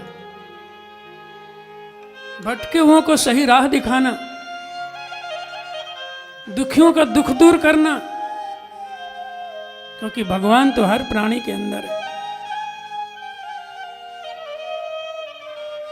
ये जगत भगवान का एक बगीचा है और यहाँ का हर प्राणी एक तरह से अलग अलग प्रकार का पौधा है, फूल का, फल का, और हम माली की तरह हैं। मनुष्य को परमात्मा ने माली के रूप में नियुक्त किया। कोई माली पौधे को उपेक्षा करे, उसे खाद पानी न दे, उसे न सींचे, उसे उसकी देखभाल नहीं करे, पौधा सूखे, और वो राजा की चापलूसी करे, उसकी वंदना करे, उसको कुछ भेंट करे, राजा कभी प्रसन्न होगा? शायद नहीं। क्योंकि राजा तो यही चाहता है कि हमारे उद्यान को, हमारी बागवानी को ये सुंदर सजाए, लहलहाए, हरा भरा रखे, फल फूल हो। तो राजा और कोई नहीं, परमपिता परमात्मा है और ये जगत ही उसकी बागवानी है और मनुष्य माली है। और मनुष्य अगर इस जगत की उपेक्षा करके, प्राणियों की उपेक्षा करके, दीन दुर्बलों की उपेक्षा करके और भगवान की वंदना करता है, उनकी पूजा करता है, तो शायद भगवान को स्वीकार नहीं है। एक बड़ी मार्मिक कथा आती है, इसी कथा को सुनाकर हम आज की कथा को विराम देंगे। एक व्यक्ति था, संपन्न था, गृहस्थ था, भगवान का निरंतर भजन करता था, निरंतर भजन करता था, फल चढ़ाता था, फूल चढ़ाता था, वस्त्र चढ़ाता था, धन चढ़ाता, पैसा भी चढ़ाता, और एक ही प्रार्थना करता था, हे प्रभु एक बार आपका दर्शन मिल जाए, मैं आपके दर्शन के लिए तरस रहा हूं प्रभु, एक बार दर्शन दे दीजिए। रोज यही पूछा करता और प्रार्थना करता। एक दिन उसको सपना आया कि सपने में भगवान कह रहे हैं, अरे भक्त तुम्हारी भक्ति से हम प्रसन्न हैं, कल तुमको दर्शन देंगे। जैसे नींद खुली, सपना याद किया, प्रसन्नता से उछल पड़ा, घर के सब लोगों को जगाया, पत्नी को, बच्चों को, बहू को सपना सुनाया, और आज भगवान आएंगे, तैयारी करने लगा आरती पूजा की। पूरे घर को साफ किया, सजाया, कीमती कीमती प्रसाद की वस्तुएं, फल मिष्ठान्न मंगाया, नारियल मंगाया, सुपारी मंगाया, पान मंगाया, मालाएं मंगाई, बहुत अच्छी अगरबत्ती, सुगंधित द्रव्य, घर को सजाया और बैठ गया। और बस भगवान के आने की प्रतीक्षा करने लगा। बड़ी देर हो गई, देख रहा है इधर से उधर से, सामने से, दाएं बाएं, कहाँ से आ रहे हैं। जरा भी आहट मिले तो एकदम चौकन्ना हो जाए, लेकिन भगवान तो नहीं आए। एक वृद्ध आया, अति वृद्ध, जर्जर अवस्था। अपने यहाँ जीवन की कई अवस्थाओं का वर्णन है, जैसे शिशु, ये पहली अवस्था। शिशु में भी और एक शब्द लगा दिया, नवजात शिशु, माने तुरंत पैदा हुआ। जब 10 दिन का हो गया बच्चा तो नवजात नहीं कहा जाता, शिशु कहा जाता। तो नवजात शिशु, शिशु बैठने लगा, घुटने चलना, बालक, बाल्यावस्था। फिर और बड़ा हो गया, स्कूल जाने लगा, लेकिन अभी दाढ़ी मूछ नहीं आई, तो किशोरावस्था, किशोर। अब और बड़ा हो गया, दाढ़ी मूछ, जवानी आ गई थी, युवा अवस्था। युवा में भी दो श्रेणी है, नवयुवक और युवक। अभी नया नया युवा हुआ है, अभी दाढ़ी निकली हल्की हल्की, नवयुवक। और पूरा हो गया युवा, फिर और मैच्योर हो गया, कुछ करने लगा, गृहस्थी संभाल ली, शादी विवाह, बच्चे हो गए, तो प्रौढ़ावस्था। उम्र ढली, वृद्धावस्था, बूढ़ा हो गया, बाल पक गए, चश्मा लग गया, चेहरे पर झुर्रियां पड़ गईं, वृद्धावस्था। और इसके आगे की स्थिति एक होती है जिसको कहते हैं जरावस्था, माने अब बिल्कुल जर्जर हो गया, न चला जाता है, न दिखाई पड़ता है, न सुनाई पड़ता है, न भोजन पचता है, घुटने बेकार हो गए, सब जरा जर्जर। ऐसी जरा अवस्था को प्राप्त एक वृद्ध आया और उसको देख करके सहायता के लिए कुछ पुकारा। बड़ी भूख लगी है, प्यास लगी है, मुझसे चला नहीं जाता, मुझे सहारा दे दो, कुछ खिला दो, पानी पिला दो। उसने मुंह फेर लिया, मुंह ही नहीं फेर लिया, उसको डांट करके भगा दिया, चला गया।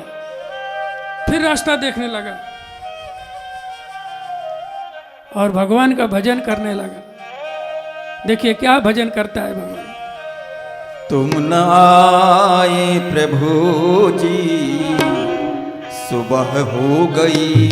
तुम न आए प्रभु जी, सुबह हो गई।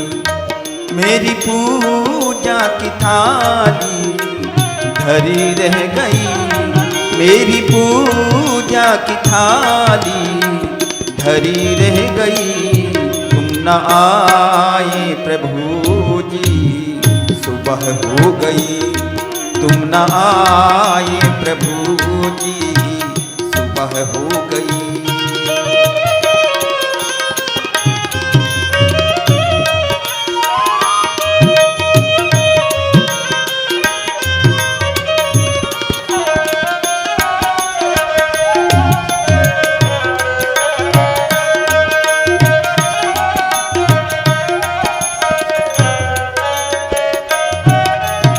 वो भगवान की प्रतीक्षा में बैठा,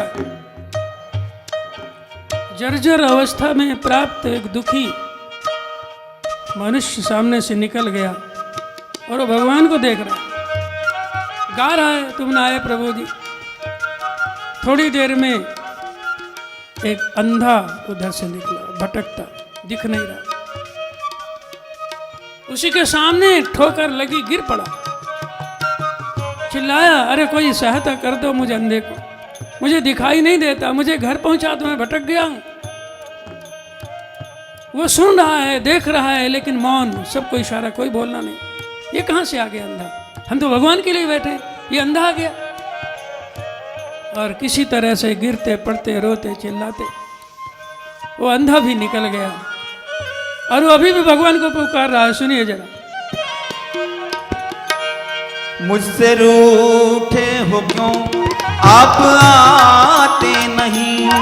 मुझसे रूठे हो क्यों आप आते नहीं। कोई अपराध मेरा बताते नहीं। कोई अपराध मेरा बताते नहीं। तुम न आए प्रभु जी, सुबह हो गई। तुम न आए प्रभु जी, सुबह हो गई।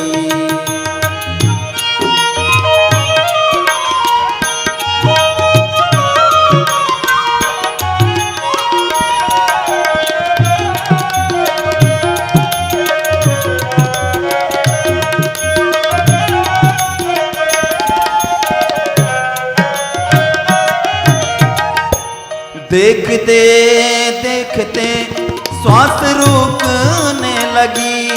देखते देखते श्वास रुकने लगी। क्या बुलाने में कोई कमी रह गई, क्या बुलाने में कोई कमी रह गई। तुम न आए प्रभु जी, सुबह हो गई। तुम न आए प्रभु जी, सुबह हो गई। मेरी पूजा की थाली सजी रह गई, मेरी पूजा की थाली सजी रह गई। तुम न आए प्रभु जी, सुबह हो गई। तुम न आए प्रभु जी, सुबह हो गई। तुम न आए प्रभु जी, सुबह हो गई। वो अंधा भी भटकता भटकता सहायता के लिए पुकारता चला गया, और वो भगवान को अभी भी पूछ रहा है, देख रहा है, भगवान का रास्ता ढूंढ रहा है। बार बार अपने आप से कहे, मुझसे भूल क्या हो गई, मेरी पूजा में कोई कमी रह गई, आप आ क्यों नहीं रहे। और तभी एक बीमार व्यक्ति उधर से निकला, उसके सामने आया, दर्द से कराह रहा था, बीमारी से बुरा हाल था, तड़प रहा था। और उसने उस भक्त की ओर देख करके सहायता के लिए पुकारा, कहा मैं बहुत बीमार हूं, असहाय हूं, असमर्थ हूं, साधनहीन हूं, मेरे पास कोई नहीं है, धन नहीं है, सहायता के लिए कोई नहीं है। आप संपन्न बड़े आदमी हैं, भगवान की भक्ति करते हैं, आप मेरी सहायता कर दीजिए, मुझे अस्पताल तक पहुंचा दीजिए, मुझे दवा दिला दीजिए, मेरी बीमारी ठीक हो जाएगी, आपको भगवान का आशीर्वाद मिलेगा। लेकिन उसकी समझ में बात नहीं आई, उसने कोई सहायता नहीं की, और वो बीमार उसके आंखों के सामने तड़पता रहा, कराहता रहा, दर्द से पीड़ित, वो भी चला गया। और फिर भी वो यही गा रहा है, तुम न आए प्रभु जी, तुम न आए प्रभु जी, सुबह हो गई। तुम न आए प्रभु जी, सुबह हो गई। मेरी पूजा की थाली सजी रह गई, मेरी पूजा की थाली सजी रह गई। तुम न आए प्रभु जी, सुबह हो गई। तुम न आए प्रभु जी, सुबह हो गई। तुम न आए प्रभु जी, सुबह हो गई। सुबह से शाम हो गई और भगवान को निहारता रहा, निराश हो गया। उसकी पत्नी बच्चों ने कहा, पिताजी आपको भ्रम हो गया, सपना आपका सच नहीं निकला। वो क्या उत्तर देता, वो भी निराश हो गया। पूजा समेटा, घर बंद किया, खाना खाया, सो गए। और सपने में फिर भगवान आए। जैसे उसने स्वप्न में भगवान को देखा, शिकायत करने लगा, प्रभु जी हमने तो सुना था दुनिया के लोग झूठ बोलते हैं, आप तो सत्य नारायण हैं, आप तो सत्य बोलते हैं, सत्य ही परमेश्वर है, लेकिन आप भी झूठ बोलते हैं। भगवान ने मुस्कुराते हुए पूछा, भक्त हम झूठ नहीं बोलते, हम सत्य ही बोलते। क्या बात है, ऐसी बात क्यों कह रहा है। उसने अपनी शिकायत बताई कि आपने स्वप्न का आने को, और सुबह से शाम तक हम पूरे परिवार के साथ पूजा की थाल सजाए, आपका रास्ता देखते रहे, आप नहीं आए। भगवान ने कहा, आए तो कई बार आए, 3 बार आए, लेकिन तू पहचान नहीं सका। तो यही समझता था कि भगवान शंख चक्र गदा पद्मधारी बनकर आएंगे, सिंहासन पर बैठ करके आएंगे, हाथ में डमरू और त्रिशूल लिए, जटाओं में गंगा की धारा बहाते आएंगे, या वंशी बजाते श्याम आएंगे। भगवान ने कहा, ये भी मेरे स्वरूप हैं, लेकिन मेरा असली स्वरूप वो थे जो एक नहीं 3 तेरे सामने आए। एक बार मैं वृद्ध बन करके आया, तूने मुझे नहीं पहचाना, दया नहीं की। एक बार मैं बीमार बनकर आया, तड़पता रहा, सहायता मांग रहा, तेरा हृदय नहीं पसीजा। एक बार अंधा बन करके भटकता रहा, तेरे मन में सहायता की भावना नहीं आई। अरे मेरा वो स्वरूप भी है जो मंदिरों में है, लेकिन मेरा असली स्वरूप गरीबों में है, सड़कों पर है, घरों में है, इधर है, उधर है, दिन दुखियों में है, निर्बलों में है, कमजोर है। इनमें मेरा असली स्वरूप है। तेरा दुर्भाग्य कि एक बार नहीं 3 बार मैंने तुझको दर्शन दिया, लेकिन तो नहीं पहुंच सका। पूज्य गुरुदेव कहते थे मंदिर में जाएं, दर्शन करें, पूजन करें, ठीक है, लेकिन यदि भगवान को कभी भोजन कराने का मन हो तो मंदिर में जाके भोग मत लगाना, किसी भूखे को खिलाना, वो भोजन भगवान खाएंगे। भगवान को पानी पिलाने का मन करे तो मंदिर में जाके जल मत चढ़ाना, किसी प्यासे को पिला देना, वो पानी भगवान पिएंगे। अरे जो कुछ भगवान को देना चाहते हैं उसको मंदिर में नहीं, उसको दीन दुखियों में देना। ये है मित्रों सच्ची भक्ति, निश्चल भक्ति, प्रेम वाली भक्ति। तो पिपलाद ऋषि कहते हैं कि जीवन को सफल और सार्थक बनाने के 3 आयाम हैं, ज्ञान, भक्ति और कर्म। गुरु से ज्ञान प्राप्त करें, श्रेष्ठ कर्म करें और सेवा के द्वारा सच्ची भक्ति करें, जिसके जीवन में ये 3 गुण आ जाते हैं, उसका जीवन सफल और सार्थक बन जाता है। ज्ञान, भक्ति, कर्म मित्र जीवन के 3 आभूषण हैं जो व्यक्ति का श्रृंगार करते हैं। आपने ज्ञान, भक्ति, कर्म के इस प्रारूप को ध्यान से सुना, इसके लिए हम आपको धन्यवाद करते हैं, बधाई देते हैं और आपके सौभाग्य की सराहना करते हैं। लेकिन कथा को विराम देने के पहले एक निवेदन करते हैं। जैसा मैंने अभी कहा था कि ज्ञान कर्म में उतरे तो ही सार्थक है।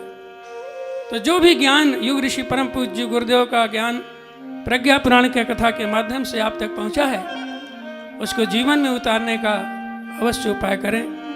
आपका जीवन उत्कृष्ट बने, आपके जीवन में ज्ञान का प्रकाश आलोकित हो, आप सच्चे भक्त बने, परमात्मा की कृपा प्राप्त करें, जीवन को सफल सार्थक बनाएं। इसी मंगल कामना के साथ आज की कथा को विराम देते हैं।